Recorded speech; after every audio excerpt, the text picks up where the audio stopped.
نیکی یہی نہیں کہ تم مشرق و مغرب کو قبلہ سمجھ کر ان کی طرف منہ کر لو، بلکہ نیکی یہ ہے کہ لوگ اللہ پر اور روز آخر پر اور فرشتوں پر اور اللہ کی کتاب پر اور پیغمبروں پر ایمان لائیں، اور مال باوجود عزیز رکھنے کے رشتہ داروں اور یتیموں اور محتاجوں اور مسافروں اور مانگنے والوں کو دیں، اور گردنوں کے چھڑانے میں خرچ کریں، اور نماز پڑھیں اور زکوٰۃ دیں، اور جب عہد کر لیں تو اس کو پورا کریں، اور سختی اور تکلیف میں اور جنگ کے وقت ثابت قدم رہیں۔ یہی لوگ ہیں جو ایمان میں سچے ہیں، اور یہی ہیں جو تم کو مقتولوں کے بارے میں قصاص یعنی خون کے بدلے خون کا حکم دیا جاتا ہے، اس طرح پر کہ آزاد کے بدلے آزاد مارا جائے، اور غلام کے بدلے غلام، اور عورت کے بدلے عورت۔ اور اگر قاتل کو اس کے مقتول بھائی کے قصاص میں سے کچھ معاف کر دیا جائے تو وارث مقتول کو پسندیدہ طریق سے قرارداد کی پیروی یعنی مطالبہ خون بہا کرنا اور قاتل کو خوشخوئی کے ساتھ ادا کرنا چاہیے۔ یہ تمہارے پروردگار کی طرف سے تمہارے لیے آسانی اور مہربانی ہے۔ اب جو اس کے بعد زیادتی کرے اس کے لیے امانت کو آسمانوں اور زمین اور پہاڑوں پر پیش کیا تو انہوں نے اس کے اٹھانے سے انکار کیا اور اس سے ڈر گئے، اور انسان نے اس کو اٹھا لیا، بے شک وہ بڑا ظالم بڑا جاہل ہے۔ تاکہ اللہ منافق مردوں اور منافق عورتوں اور مشرک مردوں اور مشرک عورتوں کو عذاب دے، اور اللہ مومن مردوں اور مومن عورتوں پر مہربانی کرے، اور اللہ تو بخشنے والا ہے۔ ہر انسان کی اعمال نامے کو بصورت کتاب اس کے گلے میں لٹکا دیا ہے، اور قیامت کے روز وہ کتاب اسے نکال دکھائیں گے جسے وہ کھلا ہوا دیکھے گا۔ کہا جائے گا کہ اپنی کتاب پڑھ لے، تو آج اپنا آپ ہی حساب۔ عبداللہ بن مسعود رضی اللہ تعالی عنہ نے کہا کہ میں نے رسول اللہ صلی اللہ علیہ وسلم سے پوچھا کہ دین کے کاموں میں کون سا عمل افضل ہے؟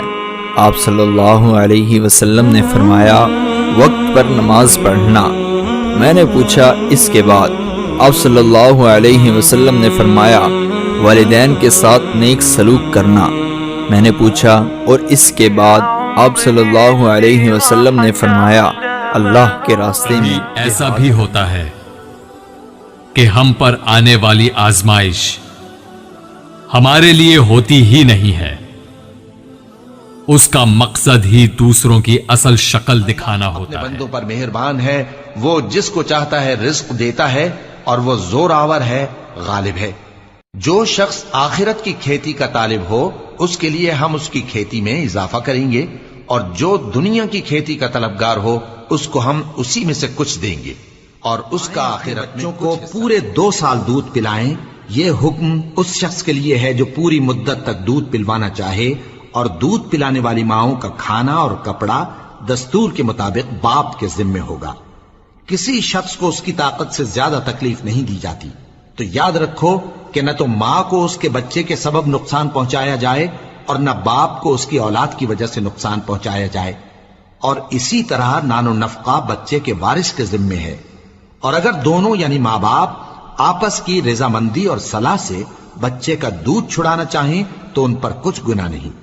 اور اگر تم اپنی اولاد کو دودھ پلوانا چاہو تو تم پر کچھ گناہ نہیں، بشرطے کہ تم دودھ پلانے والیوں کو دستور کے مطابق ان کا حق جو تم نے دینا کیا تھا دے دو، اور اللہ سے ڈرتے رہو، اور جان رکھو کہ جو کچھ تم کرتے ہو اللہ اس کو دیکھ۔ نہ تو گردن سے بندھا ہوا یعنی بہت تنگ کر لو کہ کسی کو کچھ دو ہی نہیں، اور نہ بالکل کھول ہی دو کہ سبھی کچھ دے ڈالو، اور انجام یہ ہو کہ ملامت زدہ اور حسرت زدہ ہو کر بیٹھ جاؤ۔ بے شک تمہارا پروردگار جس کی روزی چاہتا ہے فراخ کر دیتا ہے، اور جس کی روزی چاہتا ہے تنگ کر دیتا ہے، وہ اپنے بندوں سے خبردار ہے۔ رسول اللہ صلی اللہ علیہ وسلم نے فرمایا قسم ہے اس ذات کی جس کے ہاتھ میں میری جان ہے، تم میں سے کوئی بھی ایماندار نہ ہوگا جب تک میں اس کے والد اور اولاد سے بھی زیادہ اس کا محبوب۔ اگر انسان صابر ہو تو اس سے کی گئی زیادتی کا جواب فرش سے نہیں،